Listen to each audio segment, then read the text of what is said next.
Bonjour, une fois n'est pas coutume, je vais vous lire un article de mon blog. L'article porte sur Kafka. Il s'intitule Les monstres de Kafka. Il a pour sujet en fait le livre le plus célèbre de Kafka qui s'intitule La Métamorphose. Je vous lis l'article. La Métamorphose a un statut à part dans l'œuvre de Kafka. Écrite en 1912, publiée en 1915, elle est un des rares textes à avoir paru du vivant de l'auteur. La nouvelle est devenue un classique de la littérature mondiale, et ce, très rapidement. C'est qu'elle portait en elle à la fois un titre, qui fait penser à Ovide, et un contenu à l'immense potentiel mythique. En narrant d'une manière froide et banale la transformation soudaine d'un VRP en scarabée, Kafka, peut-être sans le savoir immédiatement, crée un archétype mythologique propre au XXe siècle. La nouvelle est à la fois une réécriture et une réinvention. Une réécriture car les transformations en animal parcourent toute la littérature occidentale. Elles sont souvent la marque de malédiction, de châtiment et de sorcellerie. Une réinvention car dans ce récit moderne, la magie n'intervient pas.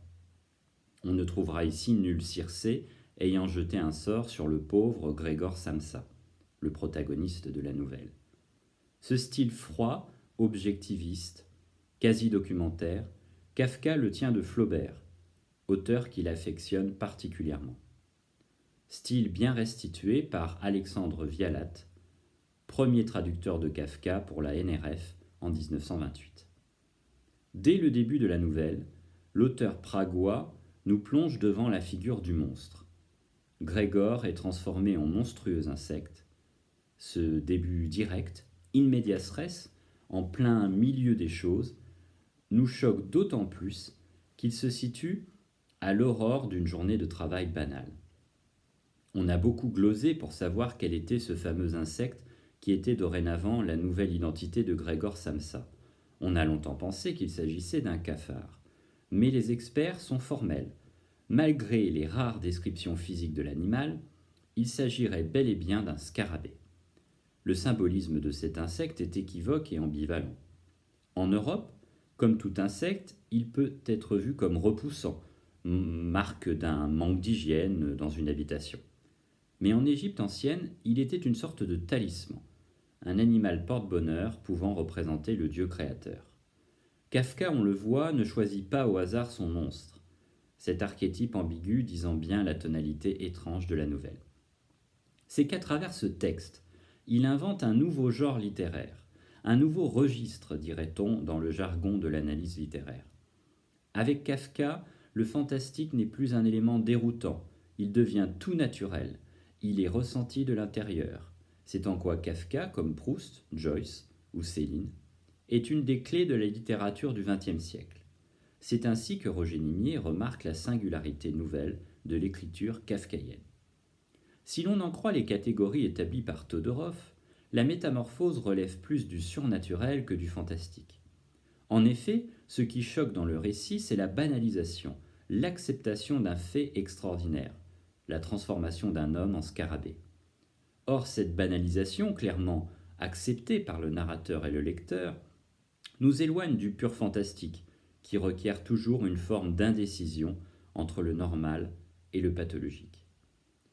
Ce n'était pas un rêve, nous dit le narrateur.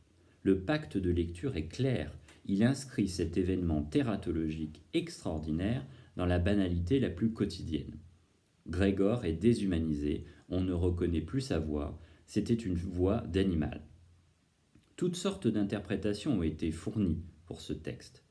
Aucune, selon nous, ne peut épuiser la force archétypale quasi mythique de l'imagination de Kafka.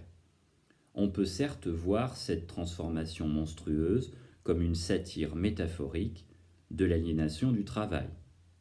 Grégor est un VRP qui souhaite démissionner. Il ne vit que pour le regard de ses parents. Il est coincé dans un travail qui ne l'intéresse pas. Une inversion se met alors en place. Ce n'est pas Grégor qui est monstrueux, mais plutôt sa famille, la société, le monde extérieur. Grégor devient insensible. Est-ce que je serai moins sensible maintenant ? Il devient petit à petit extérieur à ce monde qui le rejette. On constate alors une défaite du langage. Grégor ne peut plus se faire comprendre de sa famille. S'ensuit alors une véritable claustration, voire forclusion, aurait dit Lacan. C'est l'occasion pour Grégor de ruminer plusieurs thèmes qui le rongent de culpabilité. Sa paresse légendaire, son amour inconsidéré du sommeil, thème très présent dans le journal de Kafka. Cette insensibilité intérieure se confond peu à peu avec une insensibilité extérieure. Le décor extérieur disparaît, l'environnement devient abstrait, comme dans le château. Sa fenêtre donnait sur une zone déserte dans laquelle le ciel gris et la terre grise se mêlaient sans qu'on pût les distinguer.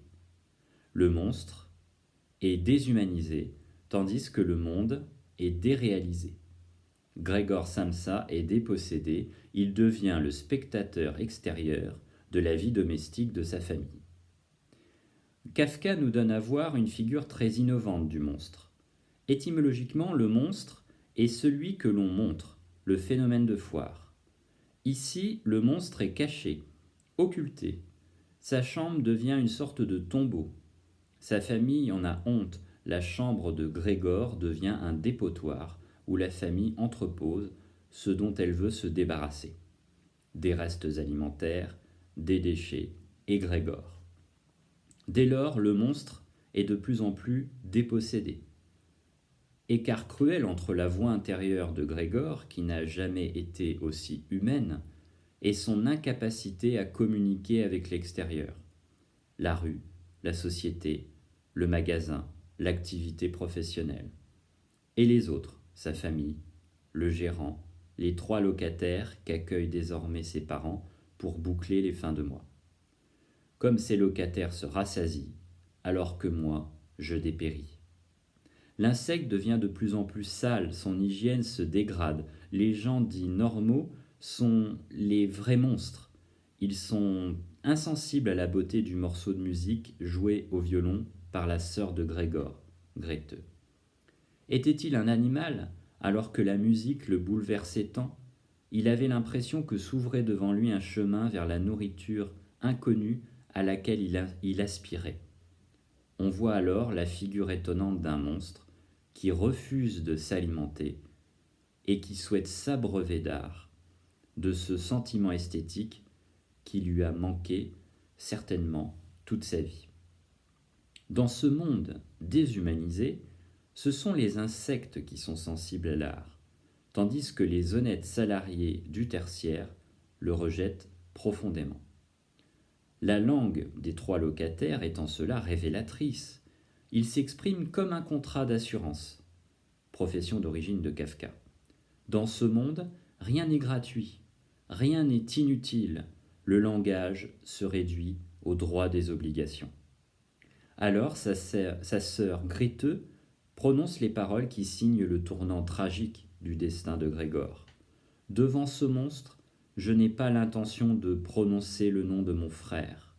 C'est pourquoi je dirai simplement ceci. Nous devons essayer de nous en débarrasser.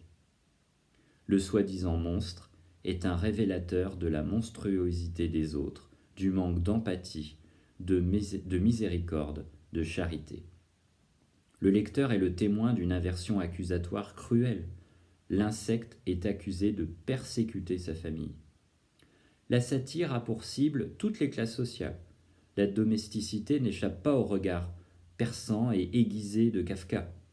Vous n'avez pas besoin de vous inquiéter pour savoir comment vous débarrasser du machin d'à côté. C'est déjà réglé, déclare la servante dans un grand éclat de rire après qu'elle a nettoyé la chambre où gisait le cadavre de Grégor. Les 2 éléments aristotéliciens de la tragédie sont réunis ici. À la fois la terreur, l'aspect de Grégor est repoussant, et la pitié, comment ne pas être ému par ce sort réellement pathétique au sens propre du terme. Singulière figure de monstre que celle de Grégor Samsa, réactivant un fond mythologique et archétypal ancien, le redynamisant avec une satire moderne et humoristique de l'aliénation économique, tout en n'épuisant pas les différentes tentatives d'interprétation allégorique. Présentant surtout un remarquable paradoxe, un monstre qui ne se montre pas, qui se cache, une figure qu'on ne peut représenter ou se représenter. L'inconnu, l'équivoque, accède alors à l'acmé de la monstruosité. C'est le sens profond d'une lettre que Kafka rédige à son éditeur en 1915. L'insecte lui-même ne peut pas être dessiné, mais il ne peut même pas être montré de loin. Voilà, c'est la fin de la lecture de cet article de mon blog. Je vous encourage à aller consulter mon blog, vous pourrez y trouver mes écrits, ça peut être des chroniques, ce sont souvent des chroniques littéraires d'ailleurs sur plusieurs sujets. Si cette vidéo vous a plu, n'hésitez pas à la liker et à la partager sur les réseaux sociaux. Vous pouvez aussi commenter cette vidéo, n'hésitez pas, et vous pouvez vous abonner à la chaîne. Quant à moi, je vous dis à très bientôt.